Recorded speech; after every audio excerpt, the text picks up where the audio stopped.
Good evening, visitors, and welcome to the Australian War Memorial's last post ceremony. My name is Gerard Pratt, and joining us today from the Australian Army is Corporal Hannah Angove.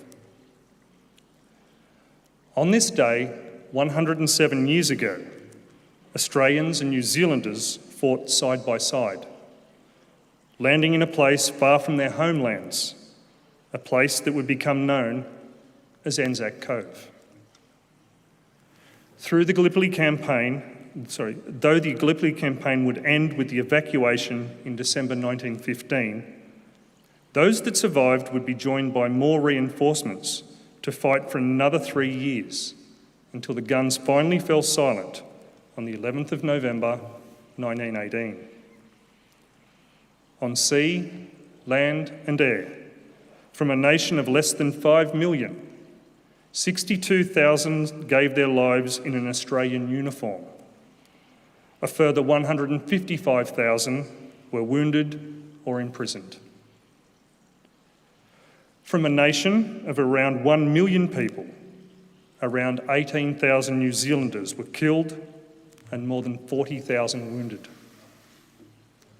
Charles Bean wrote about the evacuation from Gallipoli. From the withdrawing Anzacs, Gallipoli had a special meaning. It was not merely that Australians and New Zealanders had been killed, and more, had been wounded or were prisoners, but the standard set by the first companies at the first call, by the stretcher bearers, the medical officers, the staff, the company leaders, the privates, the defaulters on the water barges, the light horse at the neck. This was already part of the tradition, not only of Anzac, but of the Australian and New Zealand people. By dawn on December 20th, Anzac had faded into a dim blue line, lost amid other hills on the horizon as the ships took their human freight to Imbros, Lemnos and Egypt. But Anzac stood and still stands for reckless valour in a good cause, for enterprise, resourcefulness, fidelity, comradeship, and endurance that will never own defeat. Over more than a century of service, the Australian and New Zealand Defence Forces have continued to serve together across the world in war, operations and peacekeeping. Shortly, we will hear the stories of Private Joseph Hilton Cumberland and his brother, Private Oliver James Cumberland, who both lost their lives serving during the Gallipoli campaign. On behalf of Dr. Brendan Nelson, Chairman of the Council of the Australian War Memorial, the Director, Mr. Matt Anderson, and staff, I would like to acknowledge the dignitaries joining us today and also extend a warm welcome to all the families and friends gathered here for this evening's last post ceremony. We welcome the veterans who have served, those that are still serving, and the families that love and support them. We acknowledge the members of RSL and Services Clubs Association, RSL Victoria and RSL Queensland, who are watching the broadcast of this ceremony across Australia. During this evening's ceremony, wreaths will be laid at the base of the Pool of Reflection by dignitaries of the memorial. Australia's Federation Guard is the tri-service ceremonial unit of the Australian Defence Force. They provide a ceremonial presence at civil and military events and during visits to Australia by foreign dignitaries. The Guard will now dismount the catafalque party from the tomb of the unknown Australian soldier.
party, reverse.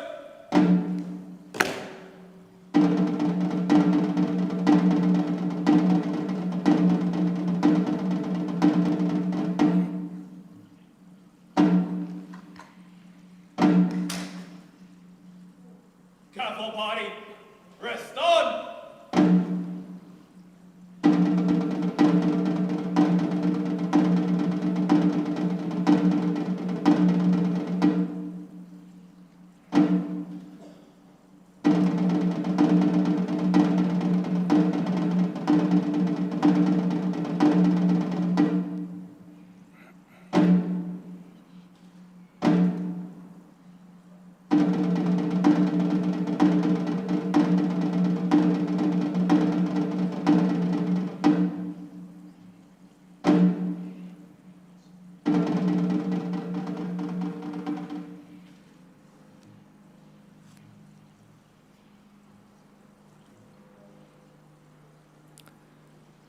If you're able, please stand for the National Anthem of New Zealand, followed by the National Anthem of Australia. Careful party, attention. Careful party, present arms.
party, order, arms.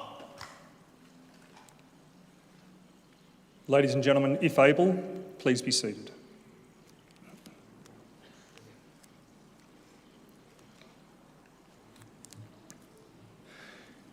The Australian War Memorial was the vision of Charles Bean, Australia's First World War official historian.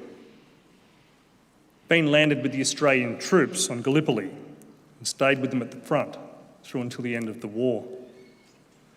The idea of this national memorial and museum came to him at Pozières, France, in the depths of the bloody fighting of 1916. Bean's idea was that this would be a place where families and friends could mourn loved ones buried in faraway places. It would also be a place that could help all Australians understand what these men and women had endured and what they had done for us.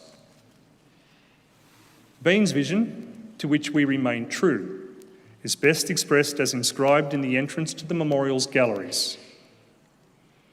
Here is their spirit, in the heart of the land they loved, and here we guard the record which they themselves made. Tonight, we will read the stories behind two of those on the Roll of Honour, which lists the names of more than 102,000 men and women who have given their lives for us in war and on operations for more than a century. But first, we present a lament, Flowers of the Forest. Wreaths or floral tributes will now be laid at the base of the pool of reflection in the following order.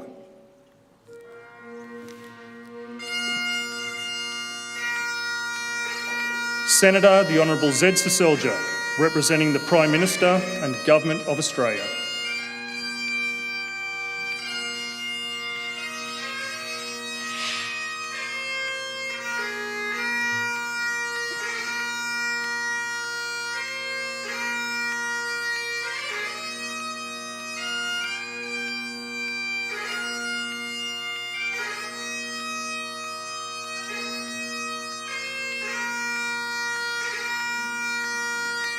Mr Andrew Barr, Chief Minister of the Australian Capital Territory.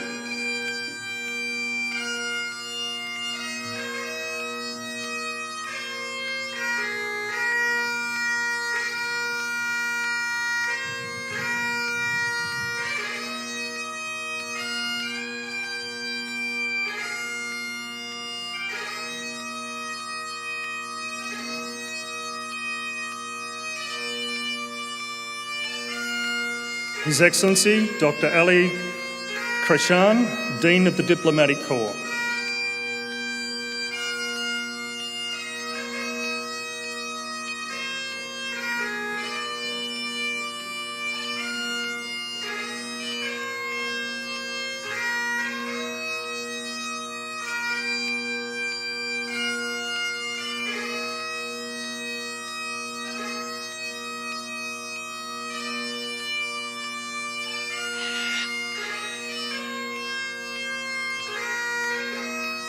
His Excellency Mr Korhan Karakoç, Ambassador of the Republic of Turkey to Australia, and Her Excellency Mrs Vicky Treadwell, British High Commissioner to Australia.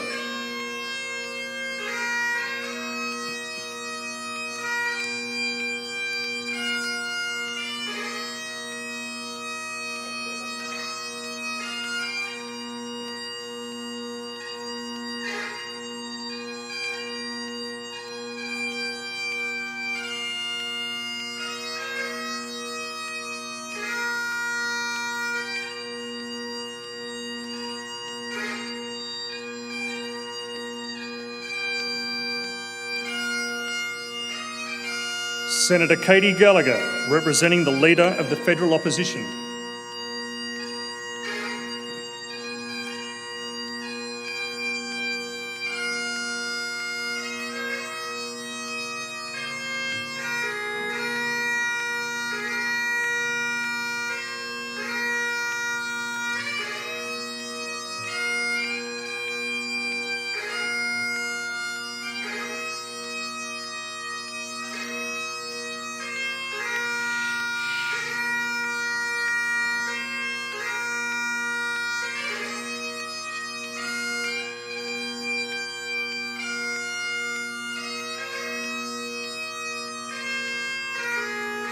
Vice Admiral Michael Noonan, Chief of Navy, representing the Chief of the Defence Force.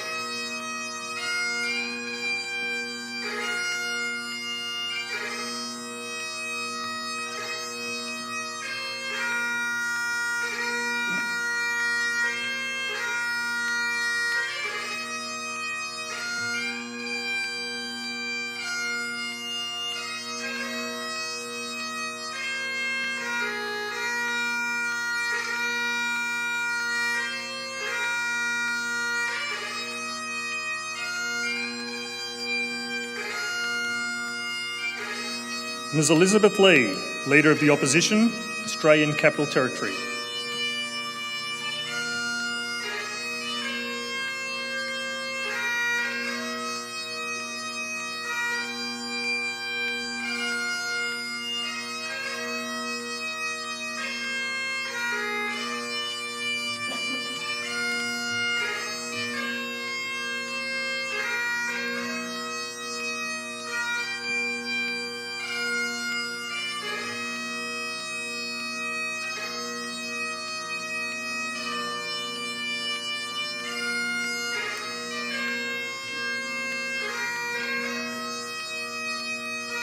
Mr Michael Ruffin, who delivered the commemorative address at this morning's dawn service.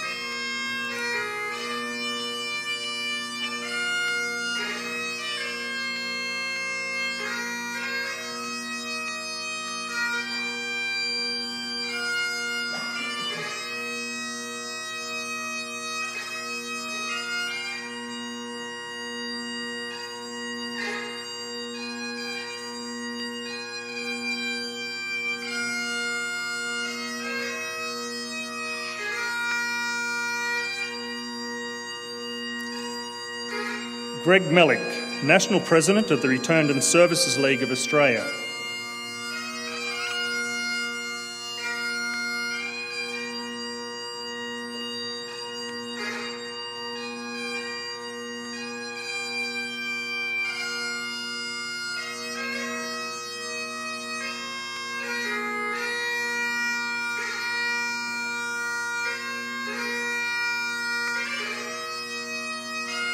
Wing Commander Cheryl Neal, representing the National President of the Aboriginal and Torres Strait Islander Veterans and Services Association.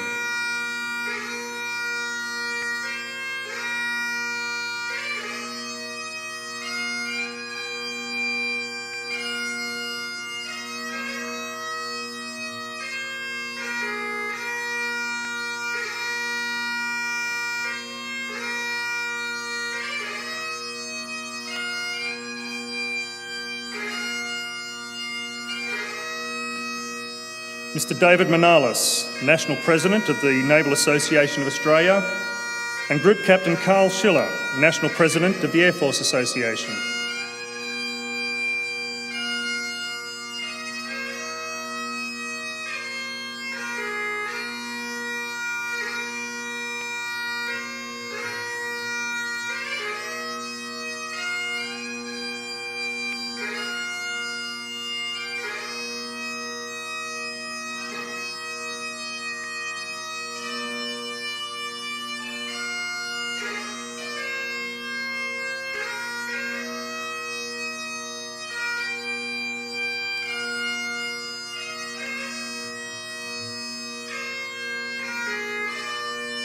Ms Pat McCabe, National President of the Totally and Permanently Incapacitated Ex-Servicemen and Women's Federation of Australia, and Ms Shirley Percival, representing the National President of the Australian War Widows Incorporated.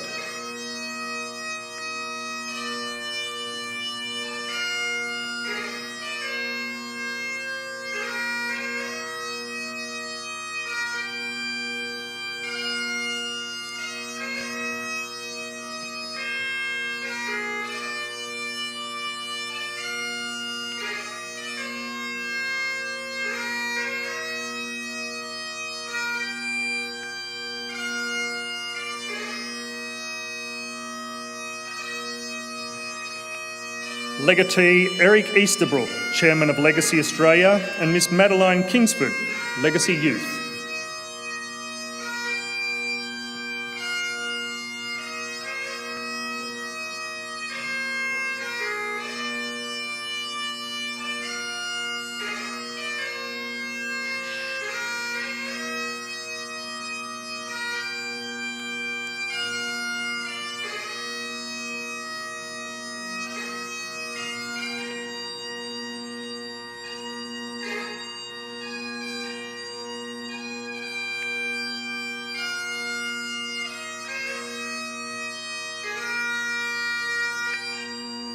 Ms Victoria Dixon, National Delegate for Defence Families of Australia, accompanied by her sons, Patrick and Frederick Dixon.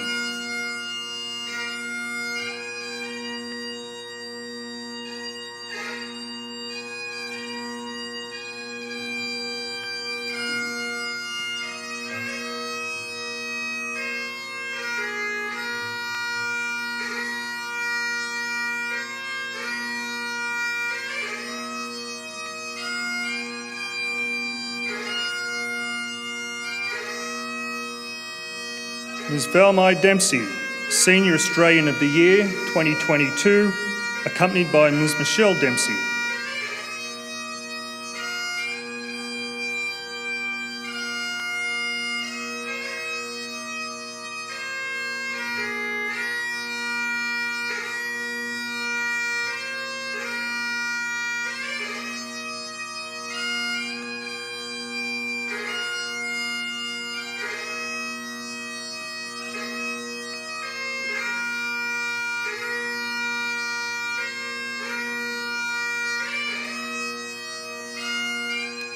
And the final wreaths will be laid by Dr. Brendan Nelson, Chairman of the Council of the Australian War Memorial, and Mr. Matt Anderson, Director of the Australian War Memorial.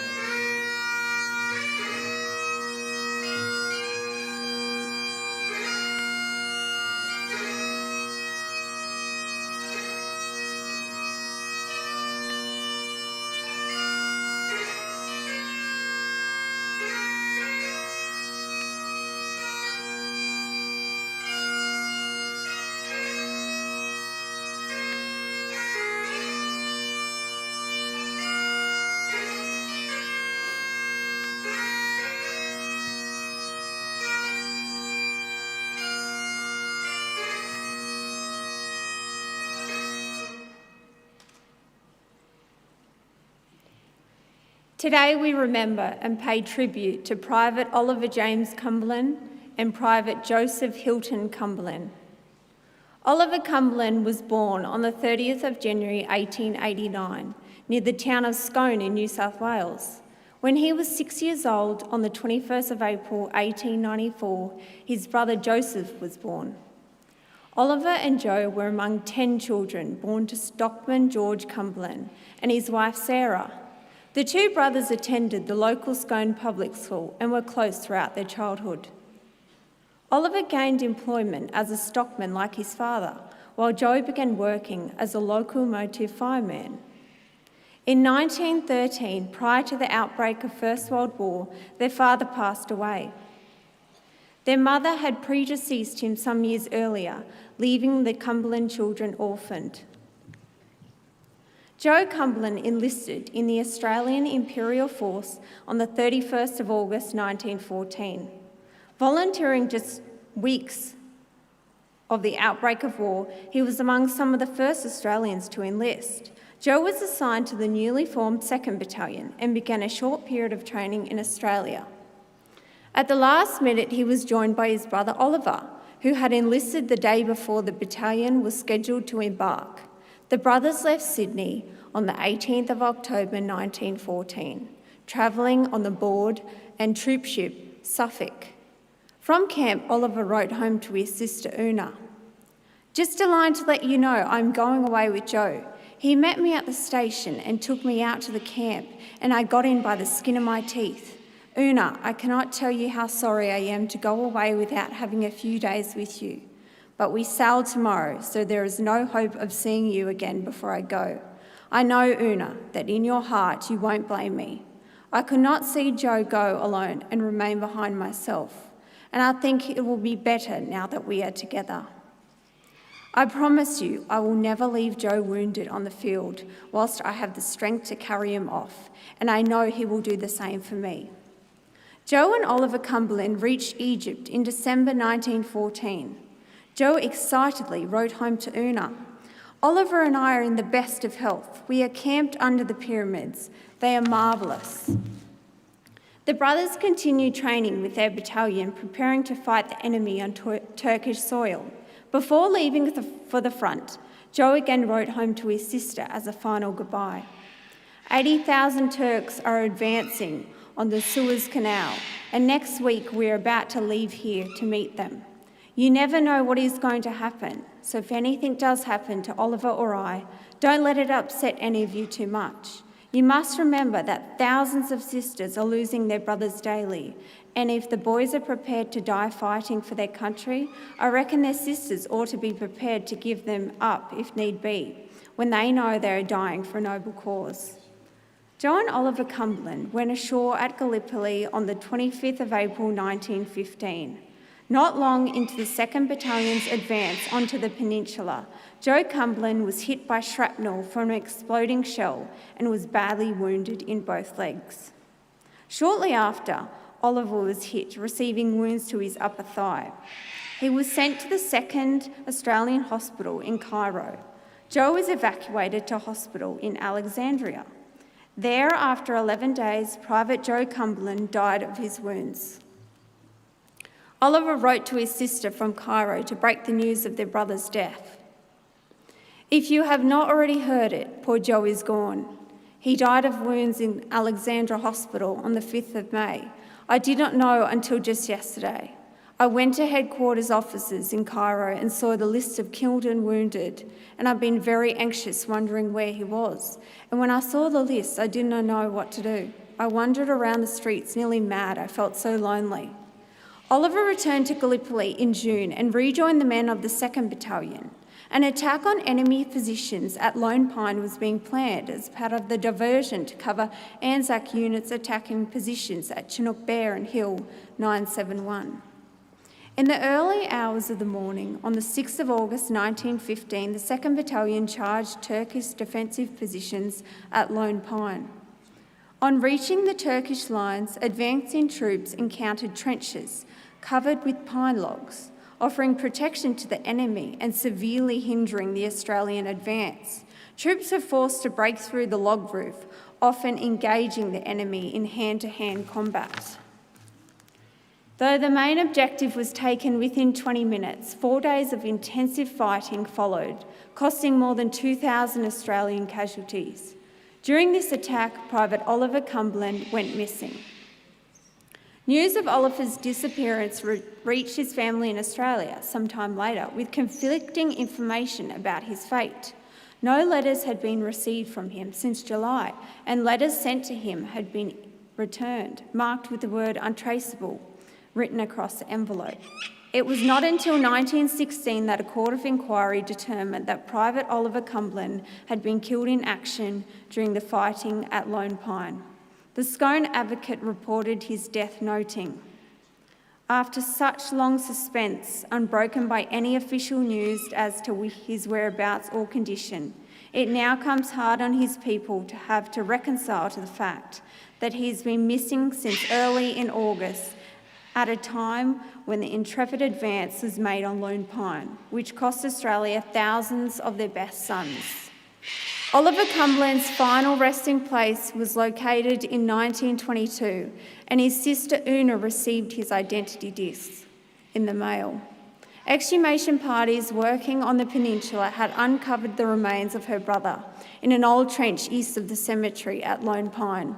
He was twice exhumed before laid to rest at Lone Pine Cemetery, where his remains lie today beneath the inscription chosen by his sister. A brave young life that promised well. At the word of God, a hero fell. Oliver Cumberland was 25 years old. His brother Joe had been buried at Chatby War Memorial Cemetery in Alexandra shortly after his death in 1915. Una chose the following inscription for his headstone: "Toss no more on life's rough billows, the storms of life are past." Joe Cumberland was 21 years old. Their names are listed together on the Roll of Honour to my right, among almost 62,000 Australians who died while serving in the First World War. A photograph of Oliver and Joe Cumberland, taken in Egypt in February 1915, is displayed today beside the Pool of Reflection. The Cumberland brothers' stories are but two of the many stories of service and sacrifice told here at the Australian War Memorial. We now remember Private Oliver James Cumberland and Private Joseph Hilton Cumberland, who gave their lives for us, for our freedoms, in the hope for a better world.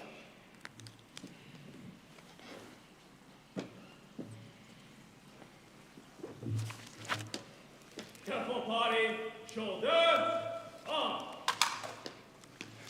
Please stand, if able, for the reading of the ode and the sounding of the last post.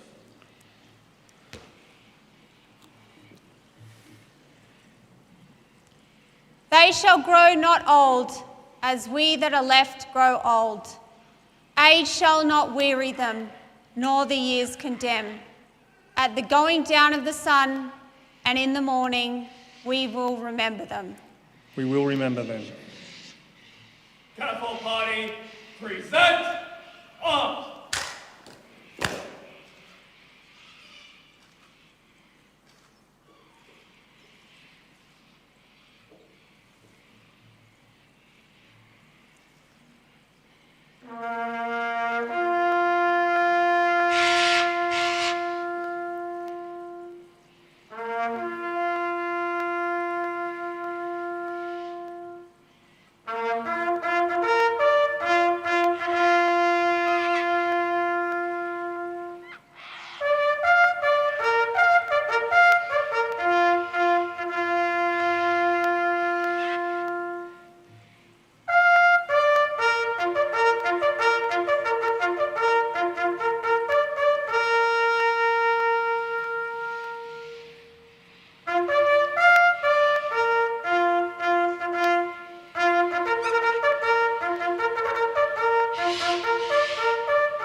Catapult Party, shoulder, arms.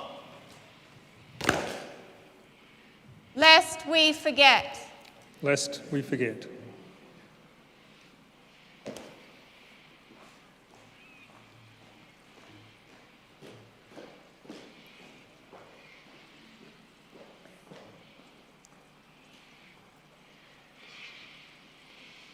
Catapult Party, inwards, turn.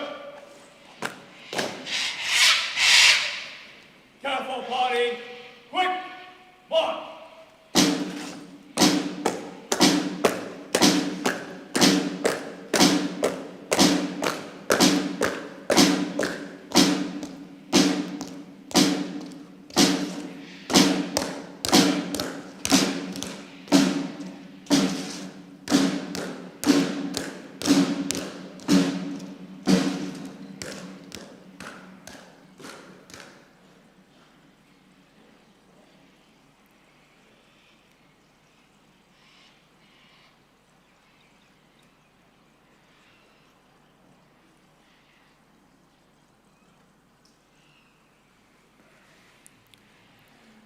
We leave you this evening with the words of the memorial's founder, Charles Bean. Many a man lying out there at Poziere, or in the low scrub at Gallipoli, with his poor, tired senses barely working through the fever of his brain, has thought in his last moments, well, it's over. But in Australia, they will be proud of this. Ladies and gentlemen, girls and boys, that concludes the last post ceremony. On behalf of the Director and staff, thank you for visiting the Australian War Memorial today and for your continued support of the Memorial's development project. We wish you all a very good evening. Thank you.